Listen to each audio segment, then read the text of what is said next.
Good morning, good afternoon, good evening, everyone, and welcome back to the VCS English. I say welcome back. We're just starting off the stream, so I guess welcome.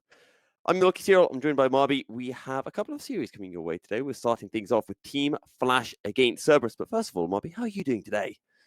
I'm doing pretty good. We've had to take a break from Resident Evil. It's come out. I'm having a lot of fun with it. But VCS is here, so we have to focus on that. And this should be just as good. Yeah, VCS, very cool sports. That's what I've been told it stands for anyway. Let's talk about our teams coming into today's series, because I feel like cow sport. Very crocodile. I feel like VCS is in a bit of a situation where it's kind of, with the exception of GAM Esports and MGM Box Esports, it's a case of everyone beats everyone, and I feel it's quite hard to be able to confidently say going into a series who is really a favorite. Yes, if we look at this, Cerberus are second in the standings and Team Flash down in sixth, but we saw Team Flash putting on a very good showing a couple of days ago against GAM. Yeah, they seem to have adapted to the new patch fairly well. It's a huge shift in style. What they showed us against GAM to what they played in the first half of the split. Moving away from sort of the big split push carries like Fiora and maybe Renekton, Jax for Yoshino, and moving on to tanks. We saw tanks, we saw Sion, we saw Malphite, and it got them a game. It was a very long, drawn out game, but it's GAM. They fight you every step of the way. But that is a game that you took, and that is a fantastic feat for this team of pretty much young blood and Yoshino on the top side. So 3 and 5 feels looks pretty bad on its own. But then you remember Second Buffalo is 3 and 5. They were last year's MSI reps, last year's World reps. And it's only 2 series between Wales and SBTC that will drag you up into that playoffs if you can get ahead of them. And they're dropping games to each other left and right, so maybe you can upset Cerberus, who, while having a good record, has dropped a number of games. They've dropped a total of 7 games. They've dropped 2 series, one of which was against GAM, and the other series that they lost was against Team Flash. And they lost that series 2-0 as well, back on week 3 of the regular season, if I am not mistaken. So I think you are, because it was SBTC. Was it SBTC that they beat? That beat them, yes. So I said I did notes, but my notes are all wrong. So you know what? I know nothing now, Marby.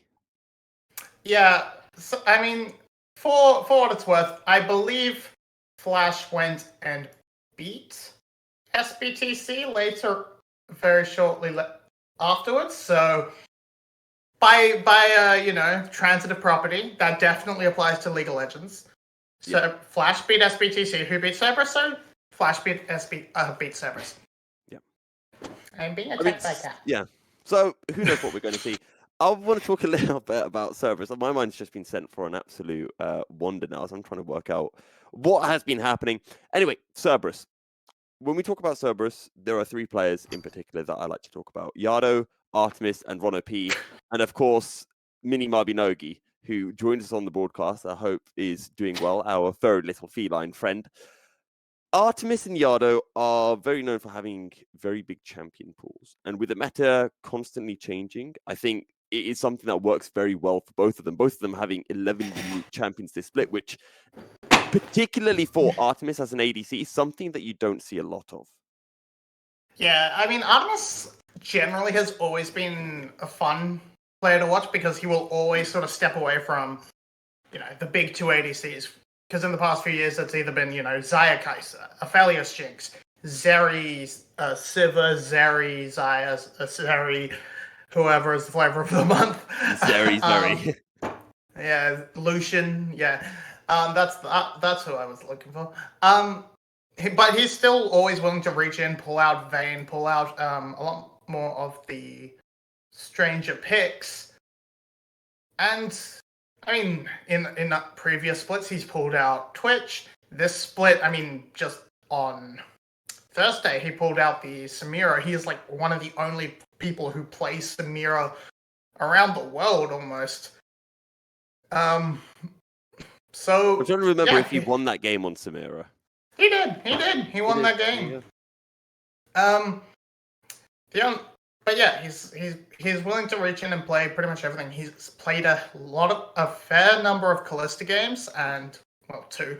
But it shows he's willing to switch things up and try and completely crush the bot lane if Cerberus thinks that's the way to beat it. The other thing we could mention as well with Cerberus is talking about the jungle role. Drakthar, the main jungler for Cerberus, but we have seen Ego having a couple of games for the side of Cerberus. Has won 3 out of his 4 games with the team. So Cerberus winning, I believe, both of their series when they had Ego on the roster. Do you think Cerberus look towards Ego more, or is it just, teasing fans?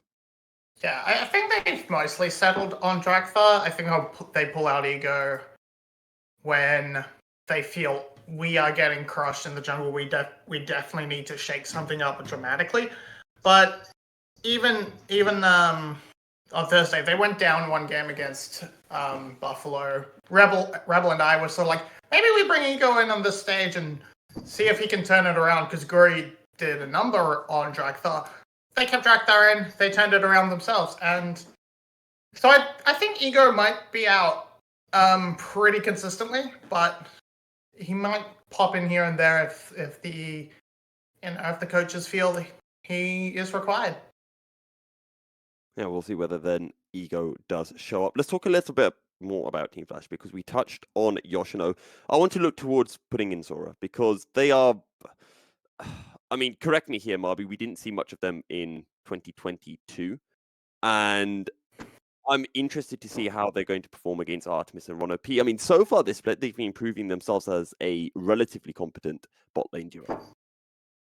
Yeah, I mean, what you need to remember is Puddin has been sat behind Artemis in the Cerberus organization for years at this point. He was on Puppies, their academy team, their VCS B team, and he got subbed in a few times. It looked pretty good. But now, yeah, he's finally found his starting position on Flash alongside former Puppies teammates Jane and Fuquan. Sora had that first split on that horrible mess of a Flash roster way back in winter under the name Arte, but he has consolidated his spot. He's consolidated his play. He looks a lot better than he did back then, and alongside Puddin, they've looked good, but unfortunately, VCS bot lanes are just kind of good generically, so it's a bit hard to stand out in that respect. And with that, we do have picks and bans ready for us. So let's head on in to game 1 then between Team Flash and Cerberus. At least the drafting phase, and Cerberus really banning out some of Fuquan's champions and just making sure Yoshino doesn't have that Fiora comfort pick available to him. Yeah, meanwhile on the other side, Yadu is being heavily targeted, but which seems a little bit strange, considering you mentioned earlier, 11 picks. He has a deep champion pool to work through. Now, some of those have disappeared through other means. Azir is no longer really playable in Pro, for example, but Yadu should be just fine, as we're going to see a very early pickup of junglers. I mean, of course, the flexibility is there for the Gragas, but wouldn't be surprised to just see it sort of dropped into that jungle early. And this Wukong has been a staple of Drakthar's champion pool, really. 5 games on the Wukong so far this split, and the Gragas is just such a stable pick. Doesn't really show Team Flash's hands. We'll see what they want to be picking up on R2 for Pudding. They're looking towards the Aphelios, and indeed it is locked in.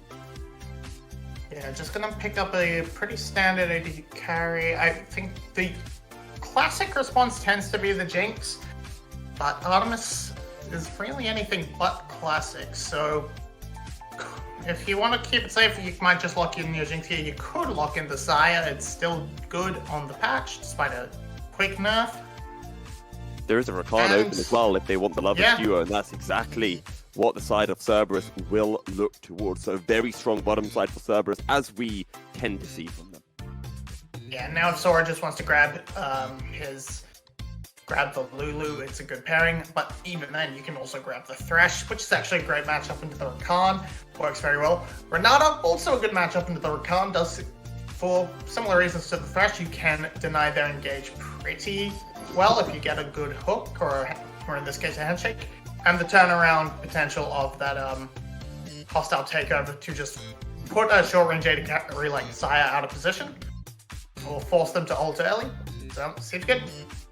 Now, the other thing I do have to mention, Marby, as well, and I was mentioning this last week on Sunday, Space Dragon is still available. Yes, we are waiting for the Space Dragon. Hasn't shown its head yet. We saw it locked in once, but it was locked in with The game was Draven. remade. With Draven, and those had a bug, so if you played them together, it had to be remade. So that ended up happening, and we never saw, and we did not get to see the ASOL. So we're still waiting for that first dragon, and with 5 bans thrown at Yado, maybe he looks towards it because has to reach a little bit deeper. So And let's not forget as well, Odin's pick. I was going to say Team Flash, they have R5, they're looking to their jungler now, which means that Jane is going to have the option of the counter pick in the mid lane, so he can look towards the Aurelion Sol if the composition is looking right. Xin Zhao locked in, not something we see very often in any of the major regions, and this is the first time Fuquan is playing it this season. Yeah, that's so weird. We saw the hover over the thing, over like the Lee Sin as well, and that seems like a much more obvious pick. There's still things like Vi available, so this is a very, very interesting choice to go for the Sinzel.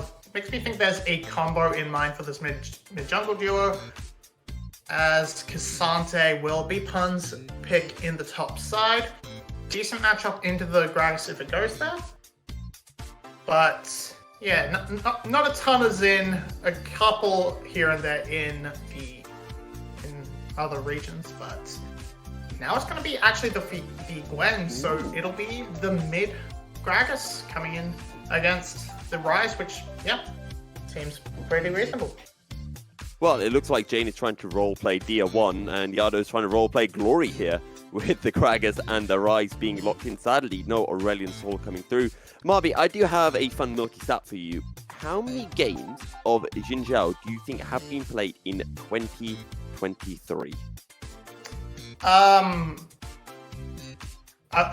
we talking just Worlds qualifying regions, or We're talking or just majors, or then I don't know. This includes like ERLs as well. I don't know. There could be one guy in ERLs who can only play Xin Zhao and just plays it again and you're again. So essentially, you're thinking it's going to be around like 10 in the teens then? Oh yeah, possibly. I'll go 9. 87. Yeah, It's actually a lot more popular than I was thinking. We haven't had any games in the VCS. It's had a couple of games in the LEC, LCS, LCK. So it has been hovering around, but just kind of outside of, standard meta picks. So I don't. 87. Yeah. Okay, but that does include fake leagues like ERL and whatnot. Wow. I'm devastated. I've searched top regions, and there are 20 games in all of the top regions. So that's okay. That seems much more reasonable. Yeah. No, I've definitely seen it here or there, but I haven't, of course, watched every game of every region. But yeah, I've definitely noticed that there are Xin Zhaos when the jungler gets targeted. But the reason it's a little bit interesting here is it wasn't targeted at all, really, by either team. So it's just going to be a pickup for Fuquan. Feels like he can get a lot of value out of that Crescent Guard and try to make an early play. But it's actually Cerberus making the early play. Runner P just jumps over the wall. Howdy pudding! And it is first blood for Dragthar and Cerberus. I don't necessarily know if Cerberus actually expected someone to be there, but they found Pudding. They found him right there. They found him there, and we're all close enough behind Runner P to instantly convert. That's going to be first blood. I didn't actually see who it went to, but Dragthar. Not ideal, but hey, a nice early extra long sword perhaps for the jungle. This Yeah. is why, guys, as we've got a bit of a freeze, this is why you always Oh, do okay. a They spot him on the 5-point sweeper. start. Yeah, they spot him on the sweeper, so they know to go in, and yep, they collapse the level 1 sweeper. No one sees it coming. See, that's the kind of thing that, when I play with my amateur teammates in, gold plat leagues, I scream at my teammates, like, why wasn't someone there to watch for the potential invade?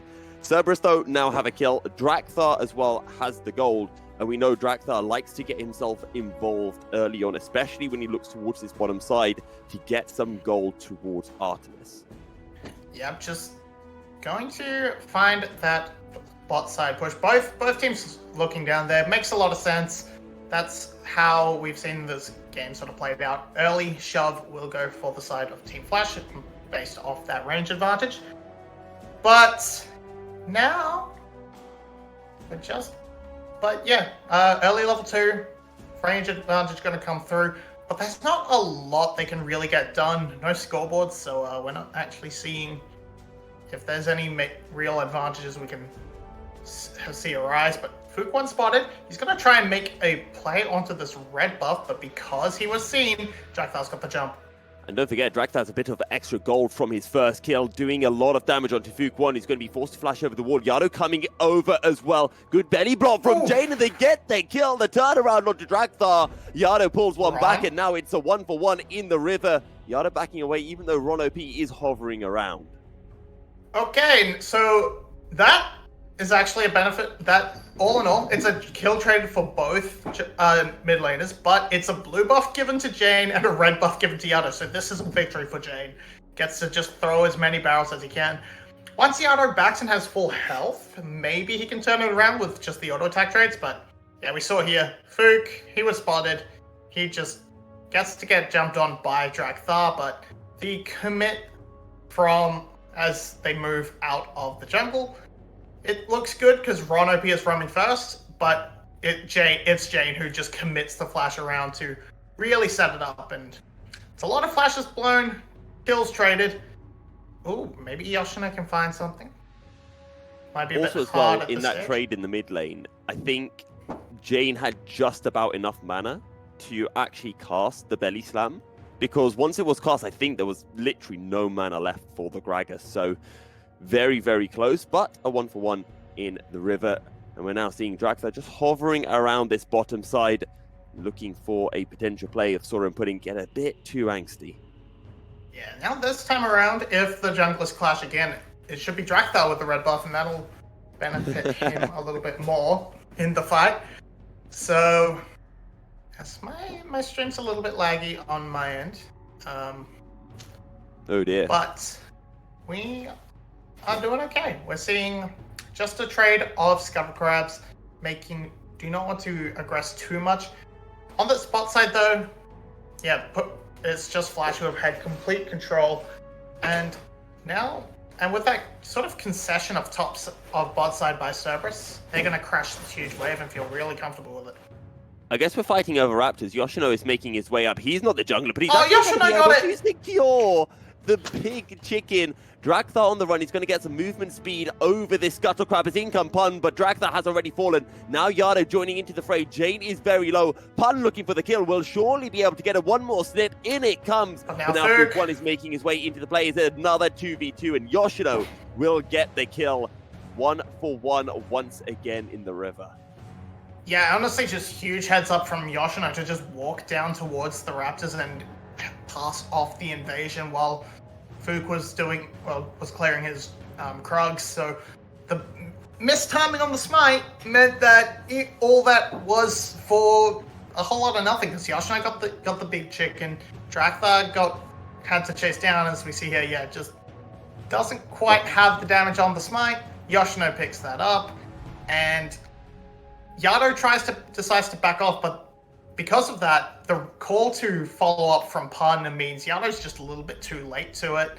They do eventually get Jane, but with that passive, with that damage reduction, he stays alive a lot longer than they intended. Fook comes in, and more kills going to Flash, just trading up each time. I do want to talk a little bit more about this bottom lane, though, Marby, and we kind of talked about it before, putting the student going up against the former master of Artemis. When I see a Zyra Khan lane, I do think, okay, you know, this is a very strong 2v2, but it is going the way of putting in Sora. So is this a matchup thing that Felius and Renata just a lot stronger than Zyra Khan early, or is this putting in Sora playing exceptionally well?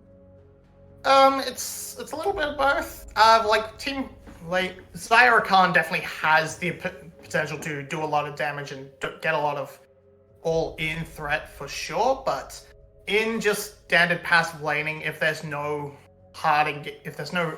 angle for the Rakan to really find a good grand entrance on or something like that, then yeah, it should passively go towards the double range lane, and here's a good engage.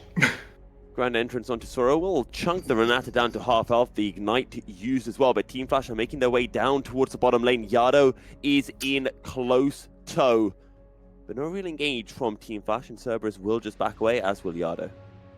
Yeah, a couple of summoners blown, traded out for the jungler's Flash. Okay, Rono P just takes so much damage. The explosive cast absolutely explodes the support to complete smithereens. Team Flash with their 4th kill of the game, and now they're making their way over to the Infernal Tree. Oh!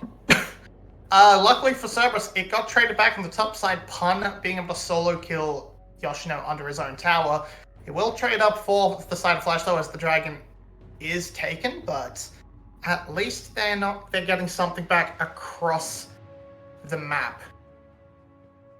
And we'll have a quick look at what happened in the top lane. And Pun just pulls Yoshino completely under his tower, and Yoshino loses against the top lane tower. Something's happening as well in the bottom lane. Bailout keeping putting alive, but not alive for long enough to get a kill onto Artemis. And Cerberus will find a kill. This time it goes over to the Rakan. Yeah, that's sort of what I was saying. If you can find the engage, Cerberus can the Zyra can crush the 2v2. Yoshino has been Drakthar's worst enemy in the jungle. Should be able to find that away. This time Drakthar does get the eye, now trying to escape, but there is no escaping Scary Scissors Lady. And now Yoshino gets his second kill, fights all around the map, Marby. Yeah, Yoshino is doing a better job of counter-tracking and counter-jungling than Fook is at the moment, because he is always there. Put in just a little bit caught out of position. Renata does their best, gives them the bailout, but they can't trade back onto the Xayah, so in the end, it's a good catch of punishing a put-in, staying over long. I just realized that Jane is now 3-1 on the Gragas. Yada has been able to pick himself up a few kills, but the gold overall is relatively even. Kills dead even 5-5. What is your cat doing to you, Marby? He's been sleeping all day, and now that I actually have to do something, he wants to expend all his energy at once. as is typical feline behavior. But all in all, what we are seeing is the solo lanes, the top side of Team Flash, have been able to react pretty effectively to Cerberus's plays, try and win out in these engagements, and they've gotten themselves a pretty sizable advantage up there. Unfortunately, it's sort of being traded out on the other side for the side of Cerberus, as a couple of kills onto Puddin. It's not doing not really having his best showing right now. Putting 0 and 2 at the moment, does have a healthy lead over Artemis, who also hasn't been able to pick up any kills. So we are seeing Fook1 had just weaseled his way into the top side bushes, but no opportunity for a gank or a counter gank, so he's going to reset and start making his way down towards the bottom side. Rift Herald is in the pockets of Drakthar. He could look to make a play towards his bottom side, because both Drakthar and Yado are making their way down. There is a wave at the ready, Realm Warp at Yado's disposal as well. They could just look to get a few plates with the Rift Herald, or maybe they'll just peace out here with the Blast Cone. Yeah, Jane's cutting that off pretty quickly. It wasn't the biggest wave either, so pretty easily dispatched with that. Oh, hold on, Puddin. Step too far forward. Once again, stepping too far forward, and Sora's not around, and Sora just holds his hands up saying, I can't do anything here. Cerberus now using this opportunity to drop their Rift Herald down in the mid lane. Yoshino now showing up. They're looking for Drakthar, and once again, the Cerberus jungler will be killed.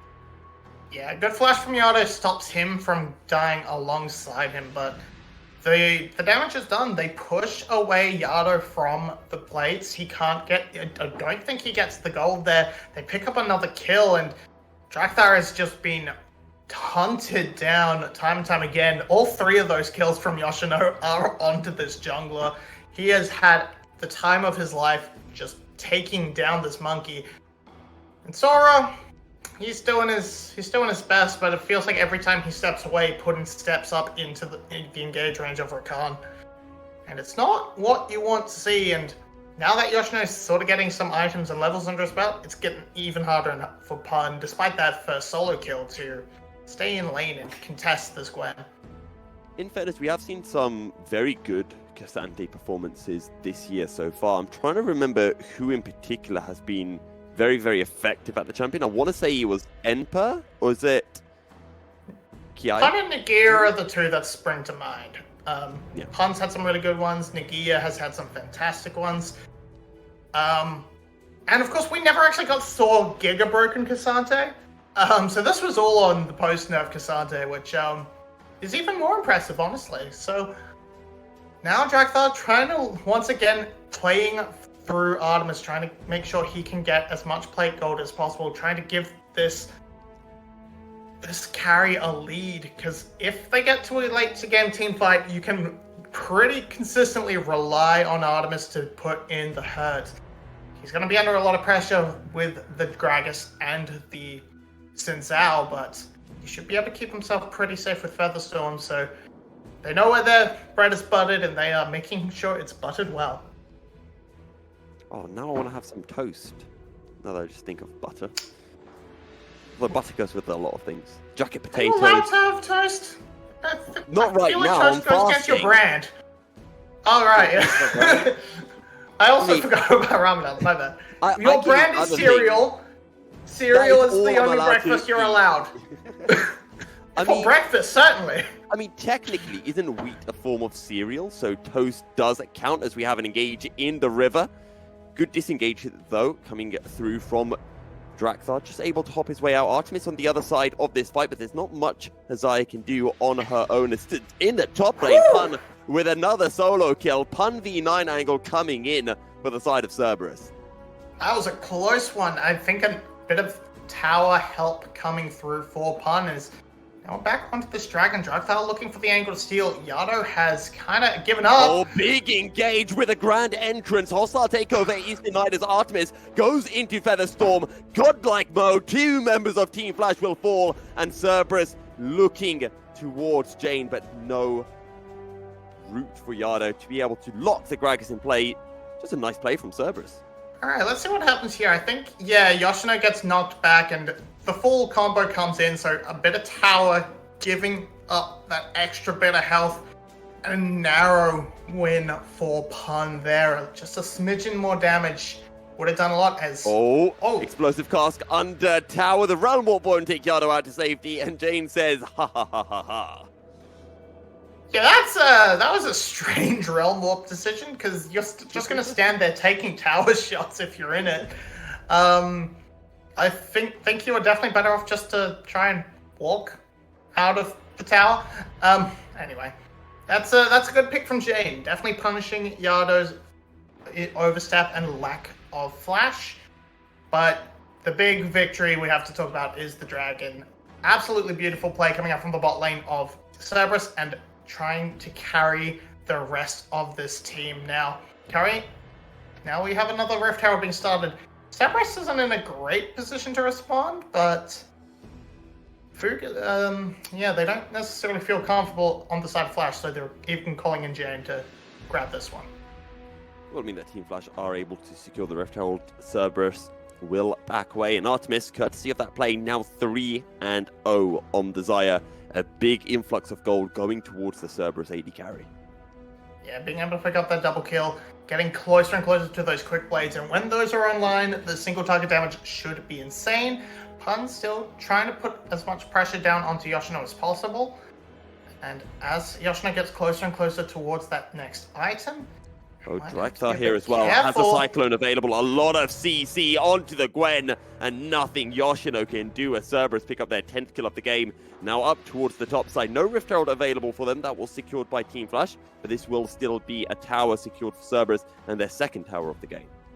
Yeah, I wish to apologize for Pun for an early statement. I made it sound like Artemis and Rhino P were kind of dragging the rest of the team as corpses, but no, Pun's found 2 solo kills. He sets up another great kill for Drekthar there, and that is even more gold going over to the side of Cerberus. They picked themselves up 4,000 gold roughly, and they in the lead. Not 4,000 gold off that play. I know what I'm saying. But now with this Rift Herald push and with these guns, this should be a lot of map control provided to the side of Team Flash without really much of an answer, as catching Cassante and Wukong on a reset, it's just a nice play coming out from Team Flash. Good use of tempo from the side of Team Flash. A tower will fall. Some gold going into Pudding, who is 0-4. And I want to say he's not been reflective of Pudding's performance, but there have been a couple of bad oversteps from the Team Flash ADC that has given, at the very least, 2 kills over to the side of Cerberus, and his 3rd death coming through. It was the first blood, I believe, at Blue Buff. Yeah, you can sort of take one of those kills off as a sort of reflection of how he's been performing. One of those, because one of them was a bit of a cheese invade. The other ones got caught out in a team fight, well played by Cerberus, and the other 2 are just huge, missteps away from his team, and being caught out by, great reactions, great recognition by Rono P to convert on it. But now Cerberus? Rono P can link with Drekthar and start running the jungle and starve Fook out of this game. Fook being forced away from his Grom. That will be secured by the side of Cerberus, who are just trying to gain as much control as they can in the bottom side jungle of Team Flash. We have a Drake up in less than a minute's time, and that is what Cerberus are setting up for. Yado currently in the top lane does have a teleport available. Team Flash looking to collapse in the mid lane. Artemis rooted down. Fook trying to collapse on top. Very nice blade caller, and Cerberus on the retreat. Team Flash won't be able to get on top of any members from Cerberus. Yeah, Team Flash looked very unsure of what was going on there. They found the route onto us, and then the collapse was so terribly slow from the rest of Flash that, Artemis just walks away. Doesn't have to blow anything. Few ultimates expended and the ghost from Yoshino, but not much else. Not much else, so they should be in okay, but it does mean that with this Dragon Spawn, they aren't really in a spot to contest. Luckily for them, it's also Chemtech, so it doesn't actually matter. Wow. I remember back. Good. I remember when Chemtech first came out. What a disgusting decision that was. Yeah, they kind of overcorrected on this one. I think someone needs to make a list of like the most broken things to ever exist in League, and one of those would most certainly be that Chemtech Drake. 13.5 Yumi. Release I think Yumi. many Yumi. Many iterations of Cassidon. Yeah, that's been a lot of pretty firm misses in this game over the 13-year career. But it's all okay for now. Nothing too overpowered in this game, except maybe Xayah, you could say. Is it Xayah or is it Artemis? Who knows? As we have duking happening in the bottom lane. This time there is no tower to keep Pun alive. There are teleports coming in from both teams. He Gets the 1 kill. That is a 1v1 kill. Pun will take the honors. Jane shows up and makes it a 1-for-1 overall, though. The Omnivamp from the All Out is enough. Just too many shields for Yoshino to cut through. Going for this Shadow... the Demonic Embrace over something like the Shadow Flame. And I feel like that might have bit him. Now the Force of Nature is complete. Eventually Yoshino will outscale, but I think we're going to have to wait for another item before he really runs the side With lanes. 2 members from both teams going down to the bottom side, this is given an angle now for Baron, secured by Artemis of all people. Cerberus get the Baron onto 4 members. And how did Fook1 not steal that? He actually hasn't used his smite. Drakthar, I don't think had a smite available. No, I feel he must have used it in that play, just that short cooldown with the second stack, with the 2 stacks of the summon spell. But man, just Boot jumped in, couldn't quite get it to get it down through the burst of the blade call and the smite. So really close. Really damn close. Much closer than it should have been, but Cerberus do walk away with the Baron. They walk away with an extra kill on top. And the safe hands are all Drakthar needs to be relevant in this game. Now, maybe a pick. Nope, Fook will escape. He's fine. Quick disengage. I think it's also worth mentioning as well for that Baron play. I think Cerberus just said, look, we'd rather have a Blade Caller than a Smite because Blade Caller does more damage. I think if you have enough feathers down as Artemis, looking for Jane, gets a good lockdown, turn from a pun, pulling the Gragas out of his tower, and the bailout will not keep Jane alive. Very, very good play from Cerberus. Yeah, they don't quite have... It clears the wave, so they can't quite push in and get this tower, but Yados prepped this one earlier. He's going to take down this mid-inner.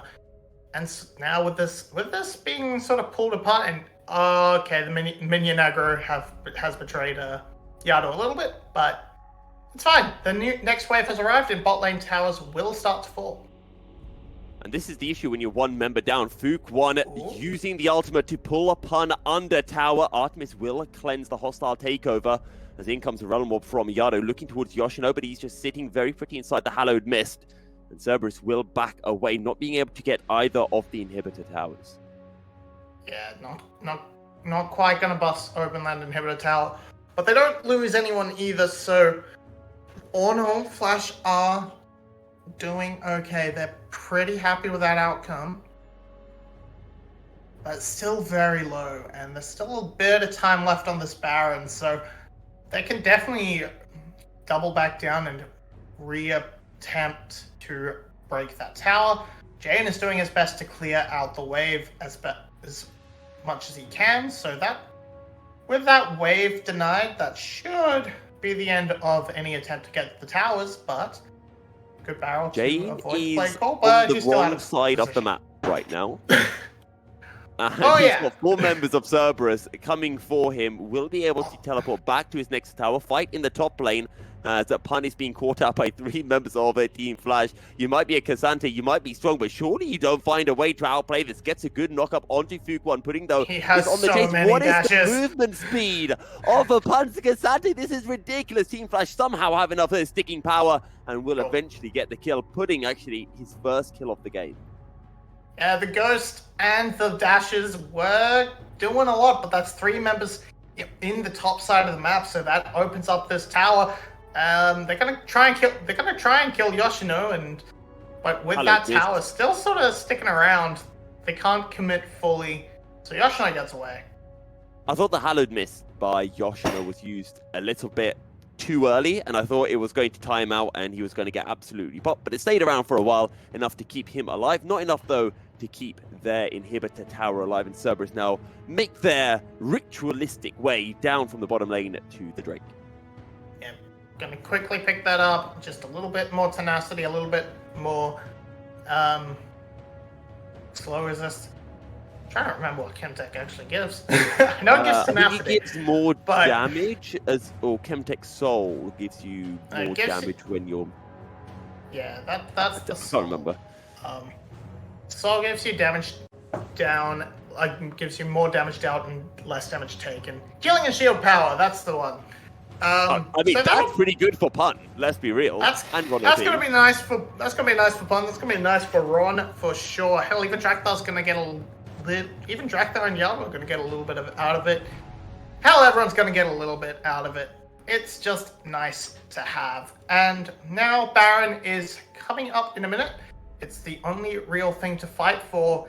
And Flash are trying to work their way into the area, set up any vision, but Cerberus show themselves, and Flash has to sort of back away and be extremely careful. The engage range is huge from Ron, and if they get the combo of the quickness into the Cyclone, it can be a mess for the side of Flash.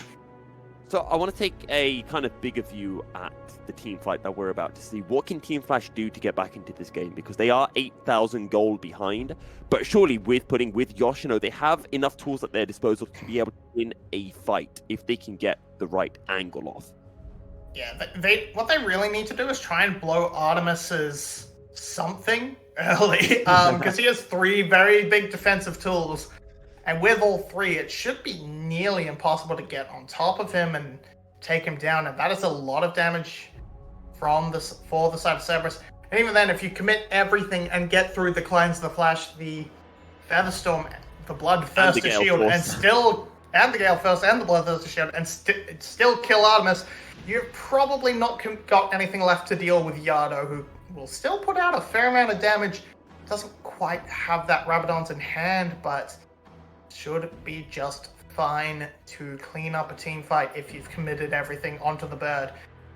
So Sora just used Shirelia's Reverie to get from mid lane to, I don't know, to walk past Raptors very briefly. Cerberus now have started the Baron Nashor, and when it comes to target access onto Artemis, you have to look towards Jane, that explosive cask.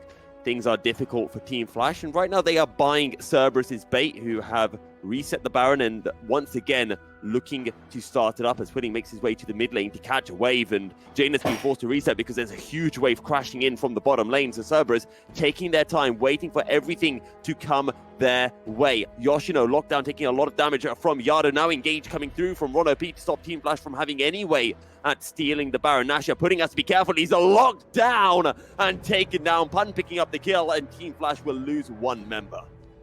Yeah, okay, Fook didn't have Flash. That wasn't a really good angle for him to get in, but yeah, couldn't get over the wall, couldn't impact the Baron at all, despite the hostile takeover. And then a good flash from Yado. Oh, this is just going to end the game, isn't it? I think it might very well be. 2 inhibitors now down there looking towards Fook. One down will go the jungler. 1 more going the way of Team Flash. Artemis steps too far forward, but Yado is still alive. Still has plenty of damage, but Yoshino is big on this Gwen with the needlework. If all the members of Cerberus group together, which is what they did, flash forward, land a handshake on it to Yado. Is there enough damage from Yoshino? Jane goes golden, and down goes Yoshino. No more damage for the side of Team Flash as Jane makes their way out to safety. Cerberus have been forced away, and Team Flash will keep their base just about in shape. Huge cask from Jane actually picks out Artemis, and with that, they can't quite end the game there and then. They still have Baron. They can quickly reset and push in a big wave in, well, 2 big super minion waves if they sync them properly. That should be too much for Flash to handle. Now the Rabadon's death cap is complete for Yado. Now he's putting out a lot more hurt, and a Guardian Angel from Artemis means that shouldn't happen again. Everything's getting a little bit closer, and things feel like they're slipping away from Team Flash. If Yoshino can get that death cap in together, maybe he has enough damage to carry a fight, but we see Puddin's down 2 items. We see some parity in Team Flash, item parity in numbers, but not in effectiveness. Sonya's is by no means the same gold value as the Rabadon's death cap. And yeah, Pun's a tanky fella. Drakthar is tanky enough to deal with Puddin. The magic might be a bit rough for him, but they are going to pick up a Dragon Soul, and that means it's going to be even harder to cut through Cerberus in extended fights if they get down below half. When we talk about Artemis' defensive tools, as you mentioned, that Guardian Angel picked up, so he's now up to, 5 defensive tools? 6 or 7 if you're including the Bloodthirster and the Blade Caller, so very, very difficult for Team Flash now to find a kill onto Artemis. Flash is still down, so they still have the opportunity. Cerberus have not really been able to manage their waves particularly well and get the good angle towards those Nexus towers, but maybe as they overcommit to save their last inhibitor, there is the angle Realm Warp coming in. Relwart with 1 minion, Artemis and Yardo into the base. Just having a little bit of fun, maybe. Cerberus And now they don't carries. have Baron. And now they don't have a Baron. There is another wave, though, crashing in on the top side, and Cerberus want to do this nice and slow, nice and cleanly. They don't want to take any risk. Yoshino, though, will be able to clear out this wave and force Cerberus away. Cerberus are just being a little bit passive right now, just making sure they don't make any huge missteps. Maybe they're just waiting for that flash to come up for Artemis. Yeah, possibly. Cleanse is now available. So that's one more tool of safety back for the Xayah. I think they're just sort of waiting for these, trying to get these waves to crash at an appropriate time. They want this tower because that's the easiest objective without the Teleport coming Baron, in, the teleport down goes the in. tower. Ron OP looks for the engage with the quickness, finds 2 members. Hostile takeover has been used. Fuqua knocking people away, but Artemis is just a free firing right now. Down goes Yoshino, looking towards Fuqua as well, who overstepped. 3 members alive for Team Flash. Cerberus will win the fight 2 for 1, but guys, the inhibitor. Oh, okay. Big MVP cannon minion. Okay, that was so close to Yoshino getting that bailout from Pun. Pun getting away very narrowly. Yardo's going to teleport back in. Draxtar's been taken down very low, charging forward, trying to get the kill onto Draxtar as quickly as possible. Draxtar goes golden. Is a bailout in time? No, it is not. Draxtar will end up getting the kill. The Nexus is laid bare. It is exposed. Jane will go golden, will die as soon as he comes out of stasis, and Cerberus will take game 1 against Team Flash. And the one person Wukong is actually tanky against is the Aphelios, so unfortunate there. And really nice, calm, collected game from Cerberus. Played out the mid game extremely well. They fumbled a lot in the early game, especially around the top side. Draxtar trying to force a lot of things and getting caught and punished as a response, feeding the Gwen a bit to a point which felt like it should be quite scary. That said, Pun was able to handle that extremely well, get multiple solo kills in that matchup, even after the Riftmaker and such was complete. But the big stars, of course, Artemis just comfortably built up the lead over his lane opponent, comfortably took it into the team fights, and besides getting caught out once at the Nexus, just played a really, really strong game. Very good performance then from Cerberus. Team Flash will need to go back to the drawing board and work out really what they want to be doing heading into game 2. Because game 1, they just looked to be on the back foot the entire game. And it all started with that first blood that came through from the little sneaky invade from the side of Cerberus. But while Team Flash go back to the drawing board, we're going to be heading into a short break. Stay tuned. We'll be back shortly with game 2 of the series.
So, Marby, did you hear about that jungler called Ego?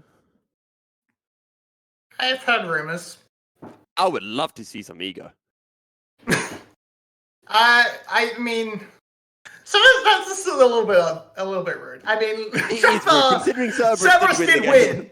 Did win. Drakthar had a really rough early game. I do agree, but so I wouldn't mind seeing it. I definitely wouldn't mind seeing Ego. I think he's good. I think if nothing else, he is much more fun to watch than Drakthar. Drakthar is usually a lot more safer, a lot more stable in his play. Ego can be nuts. Ego can be absolutely insane, and I kind of want to see that. And when you're against a team sort of near the bottom of the table like Flash, right? Why not have a go at it? I say that as if Flash didn't just take a really close game, didn't keep that game pretty close. But I think if you have Ego, it doesn't look close because he just outplays the moments where Drakthar got outplayed and outcaught and whatnot. Yeah. Oh, you thought I wanted Ego because he's really good? No, I just wanted Ego so I could laugh at some Rift Herald plays. That's all that was about. Anyway, game one, Cerberus take it over Team Flash. And while there were points in that game where we started thinking, oh, maybe it's a little bit close, in all honesty, it was never close, right? The goal lead was always in favor of Cerberus. And once they got past about 6-7 minutes and Artemis started getting some kills, started getting his CS lead over Pudding, who overextended a few times in lane and gave that advantage over to Cerberus, Cerberus were always in control. And again, Yado, I feel like in the VCS, there's a few mid laners. I'm looking at the likes of Yado, Glory, Dia1 as well, who just always somehow happen to be in the right place at the right time to pick up these kills that are just lying around. And it happens every single game. Yeah, I mean, I really like those three mid laners you talk about. You definitely see those games where that almost seems to happen. Then you have the games where they're in the right opportunity to be the kills in those games. It's an inconsistency thing with the mid laners in VCS. It's always has been, but I mean, when Yado is on, Yado is insane, and Yado looked really, really good this game. He was a little bit quiet in the early game, but what do you really expect from a Rise? And outside of a couple of maybe one major mistake, I would say, which is getting caught out by that barrel under the tower. He just played a nice, consistent amount of damage. He played the side lanes well, and all in all, happy to see such a performance coming out of him. And to kind of just follow up on this Yado point, this feels like the return of Yado from Winter 2021. Because when I started casting in the VCS in winter, I did some games in spring 2021, but it was mainly winter that I started properly casting here in the VCS. I was like, oh my god, Yado, this guy's a really cool mid laner. 2022 rolls around and it's like, what happened to Yado? Where's he gone?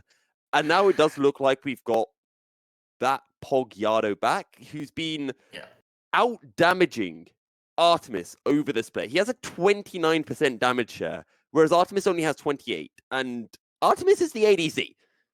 Yeah, I'm really happy to see this from Cerberus. We had 2022, which was sort of the year of the Korean experiment, and that really hurt Cerberus. Especially in summer where they had two rosters. They had Yado and Artemis in all the time, and then would hot swap an entire three-man core of top jungle support over and over again, and never settled on anything. And neither roster actually got to look good. But now that's gone, they can return to a consistency, a consistent roster that gets to be well practiced, well coordinated, and it's the Cerberus we want to see. It's almost the Cerberus of old, the sort of one which used to have Suhao back in the day, the one which picked up Ego for winter and won the split. Yeah. As we're going to move into the draft now, Drakthar still in, a little bit sad, but all in all, I hope Drakthar never listens to this podcast. Cerberus has been back on form, back in a good position, and we just have to make sure that the old 2020 and earlier days of the back half collapse does not affect this roster this time around. Well, the Viego, though, locked in for Fuquan. It has been one of his most plagued junglers this split. Nautilus, big staple for Ron OP, and it's looking like putting this time is going to look towards the Xayah instead of Artemis. Yeah, makes a lot of sense. It's just really strong. The Viego now coming in has been fixed. That bug fix has come through. So the Viego now back allowed to be played. Fu will pick it up. It can absolutely snowball out of control, as we all know. It's going to be countered by the Jinx from Artemis, hoping to really just make sure that even though you can't necessarily win the 2v2, you can keep them trapped onto tower and maybe let Ron OP find an angle to snowball some other part of the map. And now this Jinx has been locked in for Artemis. We briefly mentioned in game one, Marby, the fact that Artemis isn't your standard kind of ADC player, doesn't play a lot of these traditional ADCs, but we got the Xayah in game one, and now we're getting the Jinx in game two. Yep, absolutely picking. Let me get your words right. Let me recalibrate my brain. He has the ability to play the weird things, but he can always, of course, play these AD carries. As we're going to move into the second ban phase, both teams aren't really sure where they want to throw their angles, so just taking a few power picks off the board. Silas and Kennen. Ari has been a fantastic pick. Champ and Puns. Jax, he was known for it a lot as he came up as a Jax one trick in solo queue, so he can definitely play that. And hey, Cassante worked extremely well for him last game. What is Yoshino's answer going to be, because the Gwen did not work? Rather interestingly as well, Cerberus banned away the Sejuani even though the Viego was locked in, so Cerberus clearly a little bit frightened. That was first ban phase. Was that first ban phase? Yes. Oh, I'm blind. Ignore me then. Cassante locked in, and it's looking like Jane is going to be picking up the Syndra, so a lot of early game pressure for the side of Team Flash, and a very strong mid-jungle duo. Yeah, definitely can. Syndra, of course, not quite that menace she used to be in terms of, well, early game lane bully. She's been pushed into a little bit more of a mid to late game scaler with her with the new shards. And it might just be a Tonk matchup. I love some Tonks. It's the Malphite. I would love some Space Dragon because it is open. It is a no.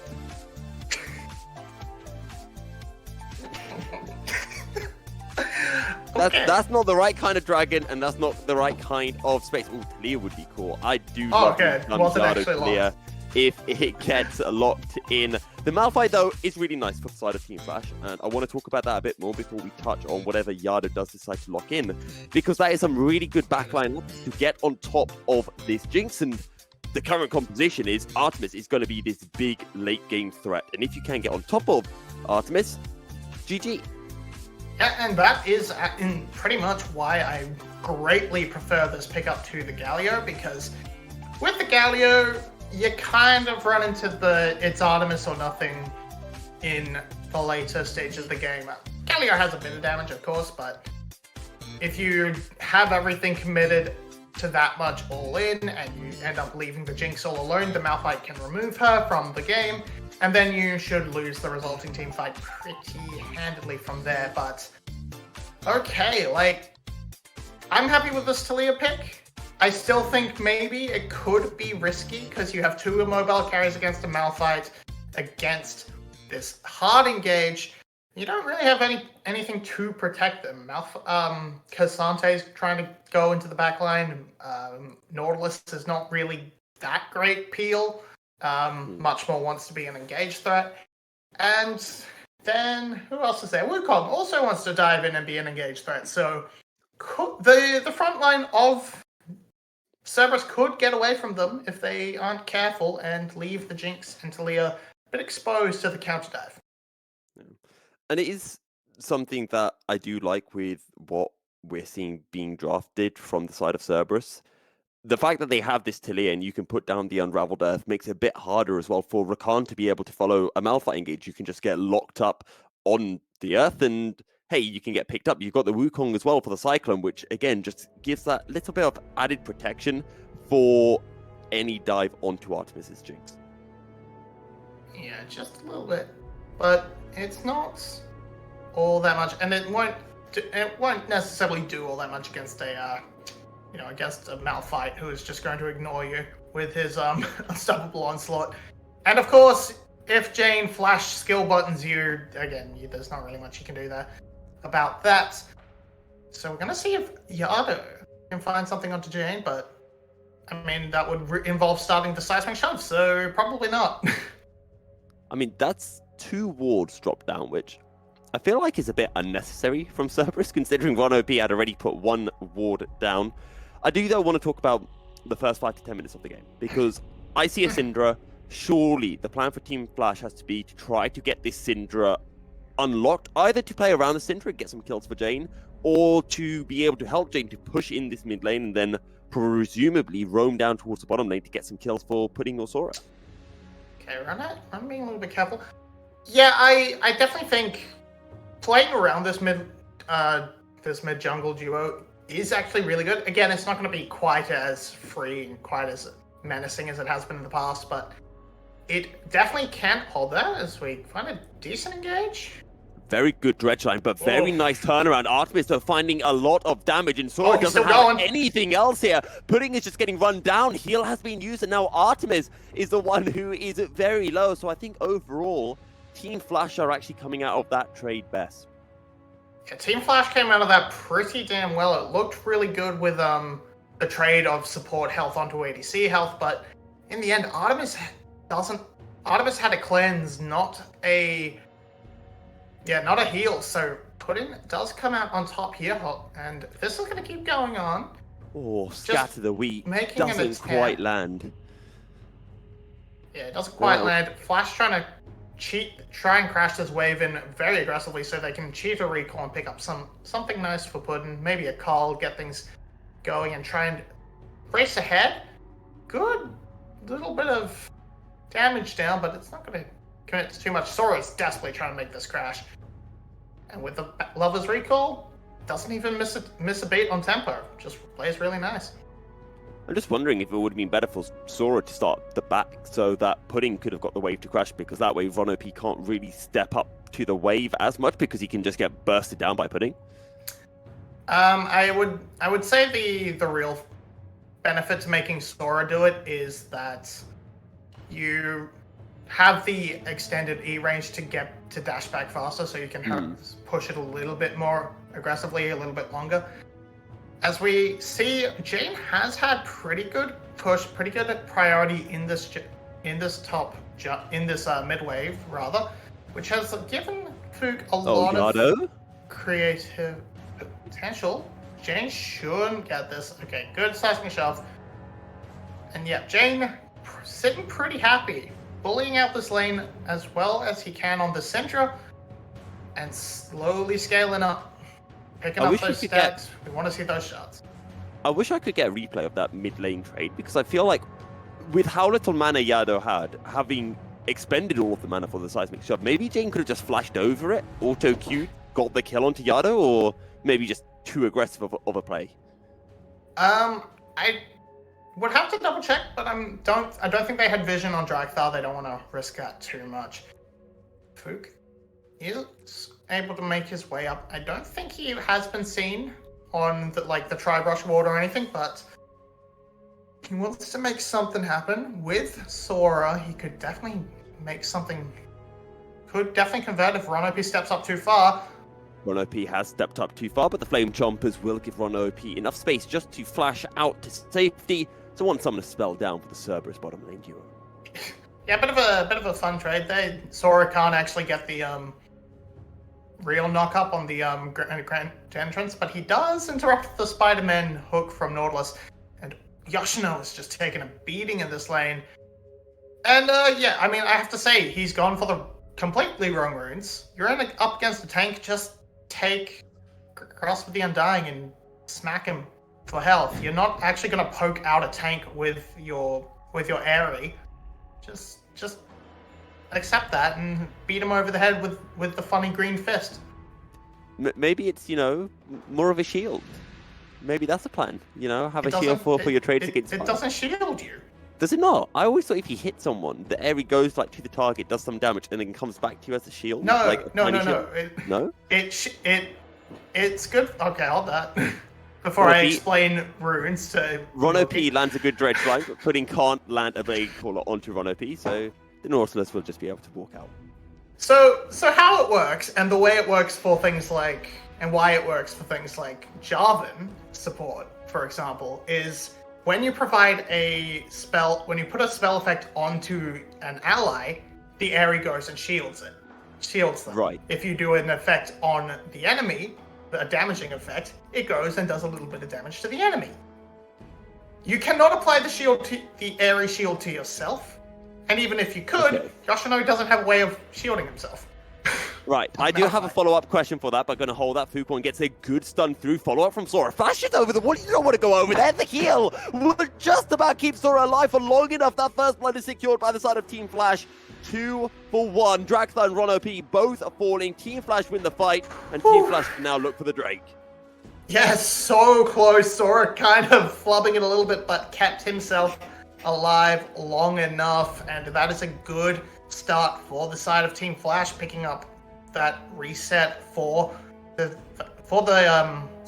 Viego. It's a huge engage from Sora, and I think he just wanted to flash over and deny the blast cone, maybe try and knock Artemis back, but realized he was in a bad position and then ended up hitting the blast cone in a unfortunate way.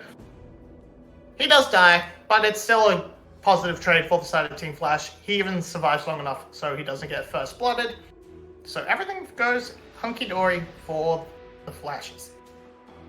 Right, going back to Summon Aerie then, Bobby. What happens if you Nami Surging Tide so you heal your ally and damage the enemy? Never mind, you can think about that. First target hit. Yoshino collapsed Dragthar. First target hit, well, the first target hit right now by Yoshino is Dragthar. Boink, boink, boink, the shield! Oh!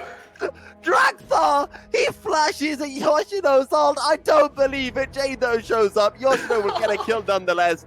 Yoshino will not be denied, and Team Flash will eventually get their third kill.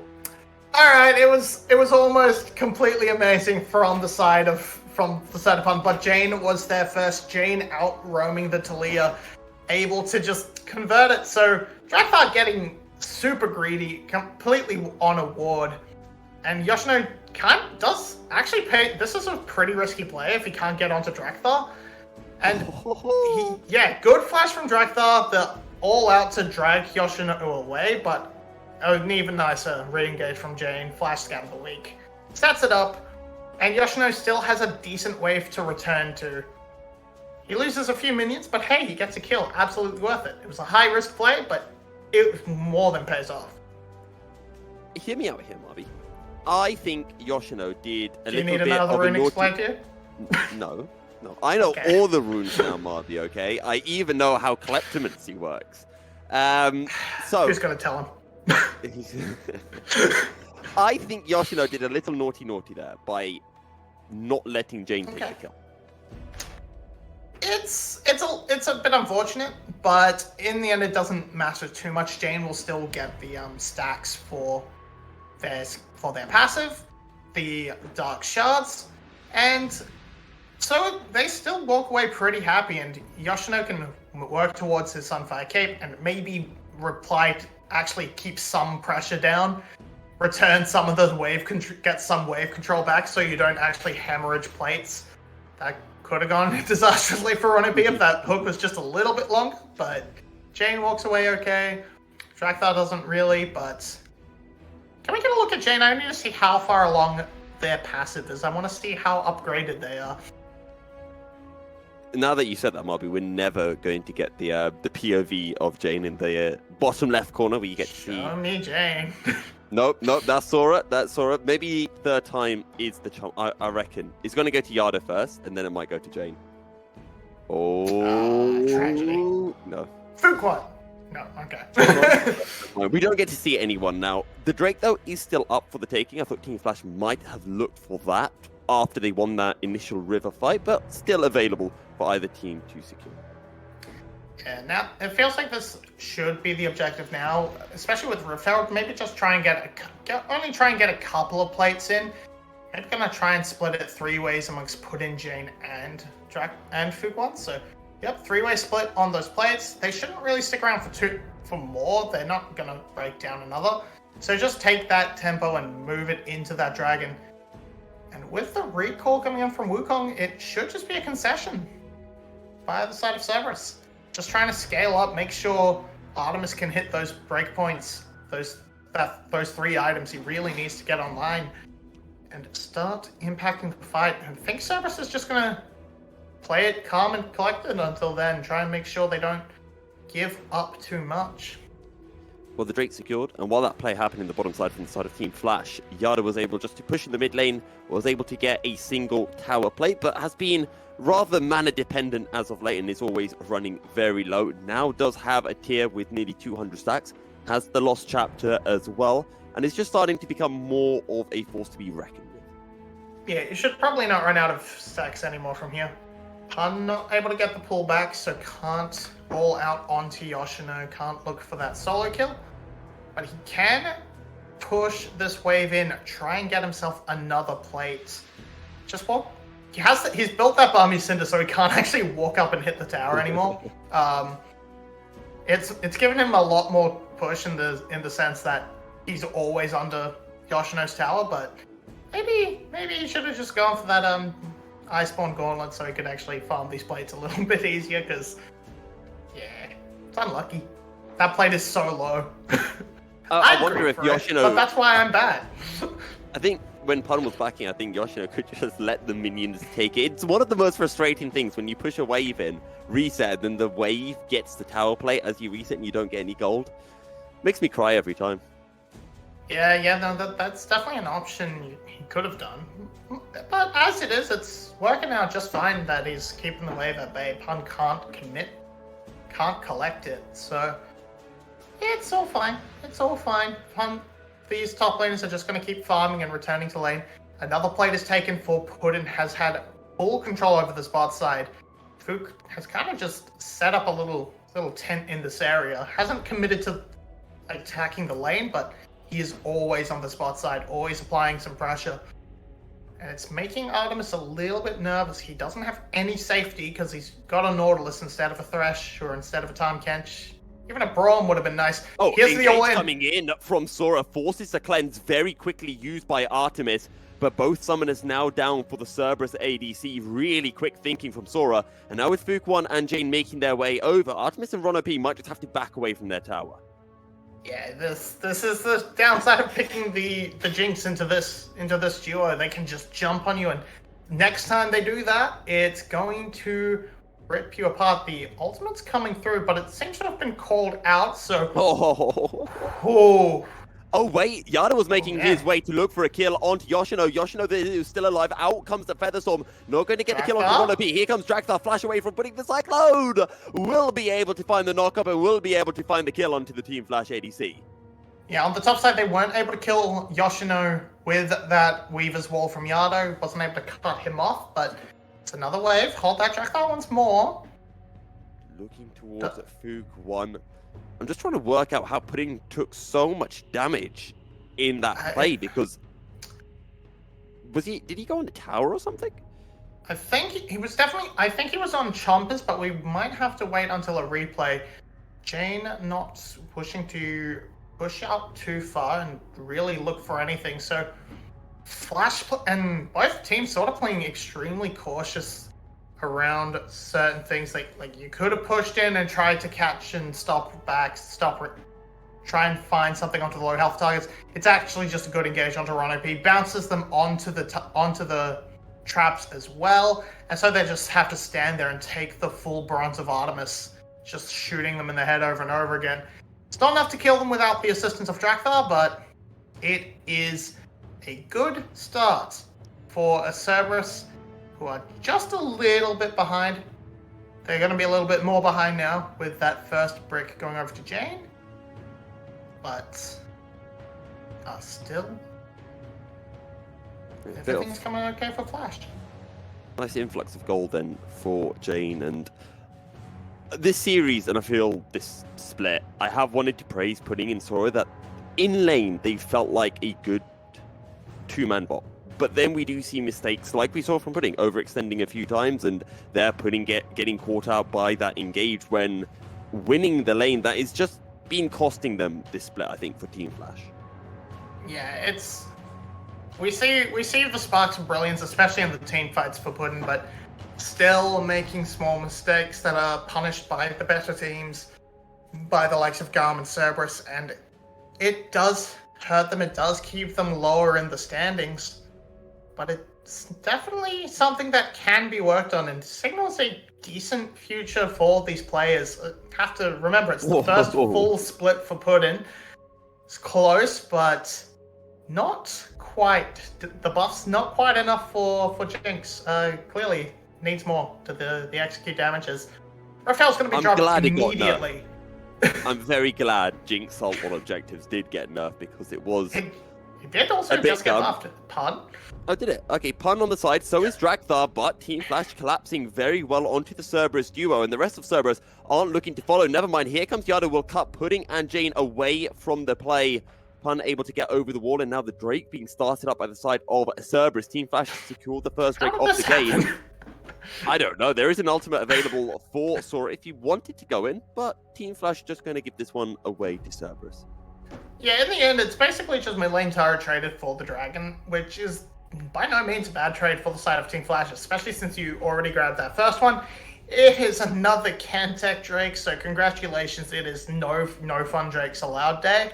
At least so far. Maybe the next series or the next game will turn it around, but we will see. Yeah. Once I'm casting with Yulwei, we're just going to get nothing but Hextech souls. Oh, you would. You would. I cast on Thursday, I get 3 40-plus minute games. Then the next day, there's just 2 really nice and quick series. Now I get the Camtech Drakes. Ah, man. I'm going to be honest, Marby. I absolutely love 40-minute games. I'd be very happy if I got the 40-minute game, so I will trade with you if you want. You don't want 6 in a row, I'll just tell you that. It wasn't quite that bad, but it's all fine. These games have been longer on the newer patch. On average, MB versus Game 2 is an outlier and shall not be counted. But all in all, these games are still close. It's 1,000 gold at 18 minutes, which kind of doesn't mean a lot. And we have to sort of look at where it's landed. It's a little bit onto Jane, probably mostly onto Jane with that first Howl Blood and that extra kill, which is definitely not the worst place to have it, but it's not enough to really make it stick. There's some on Fu Quan, but it's balanced out by Pun. It's just a lot of running after each other in the bot lane. A rock, and Yado has a rock slinger, and a rock. Okay, meanwhile, we've got another mid laner and top laner, but this time, the Team Flash mid laner has a jungler around as Pun does some weird Cassante magic and just disappears, as now Yoshino might be caught out, flashes away, but he has nothing else to escape from Cerberus, as Artemis will be donated this kill. Okay, we figured it out. 4 is the magic number to kill the top laner. 2 might be the magic number to kill Pun. Oh, grand entrance sidestep by Pun, who leaves a very, very cheeky thumbs up. Well, see, I'm counting that as 3 because Jane was involved in the extended play in that lane, so we can absolutely confirm 3 is not enough. 4 is, and they're going to be trading towers. This is a huge up for the side of Cerberus as they pick up a kill, and it's an inner tower which is worth much more gold than the outer. So just Cerberus finding these small wins. It's now only down to 400 gold. So they basically just got 600 extra gold out of the play. Artemis now picking up the Phantom Dancer to help cut through Yoshino as the game goes on, but still with Kraken Slayer, this might have been the game where Gale Force might have been a decent pickup for Artemis just to try and stay a little bit safer against the dive, but wants to just shred and do as much damage as he can, has full confidence in himself. We'll probably go towards that Infinity Edge third item and then presumably a Lord Dominic's Regard or a Guardian Angel just to have a bit more protection against the burst that Team Flash have at their disposal. But as you were mentioning, just 400 gold now separating the two teams. There's a Fook one just picks himself up a cluster of long swords. Putting though is a little bit behind Artemis now, and this is what I almost want to say this is what we saw in game one, where it was quite even between the two ADCs. Then a couple of plays happen, and Artemis has a kill. Artemis has an item lead over Pudding. Yeah, definitely a dramatically reduced version of it, but yeah, definitely still the same sort of story. Artemis sort of losing out a little bit in the early laning phase, as there's a good lane matchup, and Flash are able to put the pressure down with it. But some mistakes, some good team fights, and backroom rotations from the side of Cerberus are able to get Artemis ahead. And once he's ahead, he tends to stay there. Another tower will fall for the side of Cerberus. Now the gold is even. It's within 200 gold, and that is nothing. Baron is now finally an objective the teams have to worry about. There's a lot of Baron damage on both sides, so it's going to be interesting to see who wants to go for it and when. And right now, just that little lull state as Team Flash trying to get some control in the river. It would be the second Drake for whichever team are able to secure it. Yeah, I think with the pressure that's down, it should fall to the side of Team Flash, and I wouldn't expect Cerberus to commit super hard for it. Right now, we've got Pun pushing in the top lane, currently fighting a little bit with Yoshino, but control of the top side conceded. Cerberus not in a good position to respond with anything, so this will be free for the side of Team Flash. Okay, they make an attempt onto Yoshino, and with a quick rotation, they will actually end up trading it for a tower, so all in all, it's completely fine for Cerberus. And we've been seeing a lot of these trades. Neither team really looking just to go all in against each other, if you'd pardon the pun, as Jane pushes in the mid lane. That's a nice scatter of the week on to Pun, who has to be a little bit careful because there is a lot of damage available to Jane on this Syndra. This might be Team Flash saying, look, we're going to trade a Drake for an inner tower, but we're going to get an inner tower ourselves. So overall, it's just us getting a Drake. 93 shards. So has all the abilities upgraded, does not have that execute on the ultimate just yet. Still needs 100 for that. 7 more, yep. So should be pretty quick. One more, a kill or so, a few more cannon minions. Should pick that up, and then of course you want that 120 for the extra, pretty much mini Rabadons coming on through with the 20% AP. I believe that's the number. Anyway, it's I'll take your word coming for it. up close. I don't remember the exact number, but it is more AP. I do know that bit. So Jane is getting pretty damn close to the mark where she will be pretty much at max power. Of course, items will still come online, but this Syndra is ready to Keck W skill diff for a bunch of people with that R button. I mean, Team so Flash is Yano just might want to move into a Yano might want to move into a Banshee's Veil third is what I'm saying. I mean, Team Flash are the Keck WR button team with Yoshino having ult, Jane having ult as well. To be fair, it's just so maybe Viego might as well be. Yeah, actually, you raise a very good point. Baron is up for the taking. Cerberus just trying to push in the mid lane now. I doubt either team are really going to look towards the Nasher unless they can find a pick of some sort. Yado with a Weaver's Wall just to zone Team Flash away from the tower. Very good seismic shove. Forced to go and use the ultimate is Pudding. Stays alive, but the outer tower will not stay alive, and Cerberus will secure that objective. Yeah, with the ultimate blown and the heal, Cerberus might feel tempted to just try and use the Baron to force another play. They've got good turn, they caught Fook. Flash dredge line onto Fook. One flashes away out to safety. Drakthar forced to go golden. Team Flash on the retreat. Jane able to get the kill. Now flashes away himself to safety. The zap will not land. Sidesteps on the seismic shove, but Jane just doesn't have anyone else nearby. Still alive with a huge shield, but eventually will fall. Oh, Pun! Pun finds two. Yoshino on the run. Seismic shove pulls Yoshino back into the team, and Artemis makes it 3 for Cerberus. Pun nearly found 4, putting the bot lane in a world of hurt, and that is a huge fight for Cerberus. They're gonna try and turn it into the dragon, into the Baron, sorry, but they don't have a jungler. It should be fine. Putin is far too low to even contest. This is Baron for Cerberus, and that is the thing that blows open the game, puts an actual advantage in. Nearly, I think that rocket actually did hit, but it didn't quite execute. Either way, it stopped Putin's back, and that is just fun for Cerberus. They are going to...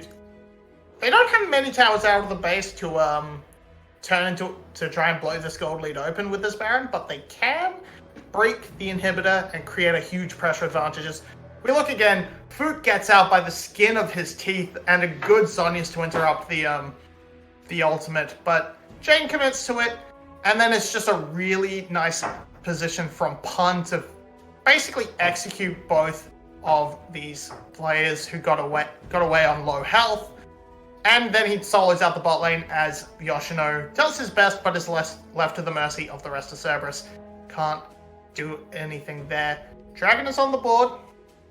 The waves aren't in a great position for Cerberus to push them in as Team a Flash trade. looking for a play themselves. They're looking straight onto Artemis, and the cleanse will not keep the Jinx alive. What a pick from Team Flash. But is this the Pun v9 angle once again? Good dredge line onto Yoshino. Yoshino stays alive. Down goes 1OP. Big blade caller, and another falls from the members of Cerberus. Pun and Draktar on the run on half health. Sora gets caught up by a big seismic shove. Forced to dash away out to safety. Will stay alive. Blade caller lands from Pudding, but Pudding won't get too over-eager. 2 kills then for the side of Cerberus, and they will be able to pick up their 3rd Drake of the game. Pun is doing the best he can, but without that Jinx, Cerberus just does not quite have the damage to cut through Team Flash. They may just continue to run into this issue where they just don't have the damage to win out a team fight. Artemis has to stay alive. He gets caught by the ultimate. He gets put into the bounce house and Jinx becomes him. Viego becomes him. Yes, that's the one. And from there, it's kind of like, okay, how are we meant to deal with our own Giga-fed Jinx on the enemy team? Simple, you kind of can't. So they lose the team fight. It's kind of a blessing they didn't lose any more than 2, but they lose the dragon for it. Again, it's not the most impactful soul, but it's kind of a soul you almost really, really desperately want as Cerberus, because you need as much defense for the Jinx as possible, and just the hope to remove that one-shot potential. That 50% reduced damage on when you're below 50% health may help a bunch. Well, right now, Team Flash feel like they are still on the back foot, but with Yoshino's ultimate, with that Malphite art, there is the opportunity for Team Flash to be able to find these avenues to beat Cerberus. As we saw, if you can find a way onto Artemis, cleanse doesn't help you when you are knocked up. You can only cleanse Flash, and Artemis does have his Flash available, so could potentially use that for another fight. Baron no longer available for Cerberus, and Team Flash will just collect these waves. Yeah, kind of have to flash the Malphite ultimate to try to get anything done as Cerberus. Or you have to try and force Yoshino to use it early. That's a good start, using the Weaver's Wall, but the wave is not big enough to really convert that into a tower. And Cerberus are just sort of meandering around. They weren't able to put that Baron to use because they went for that. They got caught out in the mid lane. They didn't even break open that mid lane tower, so it's just a wasted Baron. Didn't get them anything. And good stuff then from Team Flash to keep themselves in this game. The next Drake, a Chemtech Soul, could be very big for Flash. And again, we talked about the shields that are available for the likes of Sora on this Rakan. But Cerberus, though, we can't underestimate how strong they are. They do still have a goal lead. They do still have a 3, nearly 4 item Jinx. Yado has 3 items now on this Talia, but Jane almost has that Rabadon's Death Cap. We've seen the amount of work Jane can do on this Syndra, and with a Rabadon's Death Cap, can pretty much blow any member of Cerberus up to smithereens. Yeah. And by this point, definitely has enough shards to get that ultimate execute. Anyone below 15% health will pop instantly, so this could spell bad news for Pun if he ever goes all out with Jane still having ultimate in hand, because you don't want to lose half your health and all your resistances in front of Jane, who will put you down very quickly. Cerberus just trying their best, trying to control the waves, trying to make sure when this Baron comes up they have prime position. But they can't really push into the jungle effectively to get this down, get anything happening. They're not playing off multiple waves, they're just trying to force mid. They can cheat it a little bit with their Sweeper's Wall when it spawns, but they're just trying to bait something, but Flash are not taking it. Cerberus do like this little death brush. We saw them using it around the first Baron, pretending that they had gone to Baron when they just waited in the brush, and then they instantly turned on to Fook 1. It was a fight that Team Flash had almost been able to win. Jane picking up the first kill of the fight, but just getting caught on the back end, and Pun pulling out a Pun v9 performance. We like to make these little pet names for some of our top laners in the VCS. We've got our Emperor, we've got the hero plays as well, and Pun v9. And Pun has been playing so well this series, but he's going to have to step up once again. The Baron started by the side of Team Flash, and Cerberus are making their way over. Team Flash will back away, and you can see Sora just waiting, trying to find that big flank angle, because if he can find a charm, Pudding though knocked into Yado, almost gets hit by the seismic shove, and now that's a defensive tool no longer available for the Team Flash ADC. Pun may be stepping a bit too far forward, has a blast cone that will take him over the wall, but in comes the engagement. Pudding is nowhere around. Nowhere is Team Flash. This is just a 2v5. Artemis gets the first kill, and now is excited. Bounced around is Pudding. A shutdown for Artemis, and Team Flash just in absolute misery. That was a terrible start to the fight, and Cerberus completely punished Flash. A third kill for Cerberus, and Jane and Yoshino are on the run. And now Yada's teleporting to the top lane. They have a wave. They're going to try and crash this in. They might even try to end. It's only Jane and Yoshino up. Yoshino was trying to cut the wave. Pun could not stop Jane from recalling, but this is it. They're going to crash in. They have so much tower damage with Jinx. 3 seconds on Viego. Let's see if they can end. 10 seconds for Pudding and Asura. How long can Yoshino protect Jane? Oh, no, the final Nexus tower is falling, and 4 members of Cerberus are just going to absolutely beat down on the Nexus. Cerberus take the 2-0 against Team Flash and cement their place second in the VCS Spring Split standings.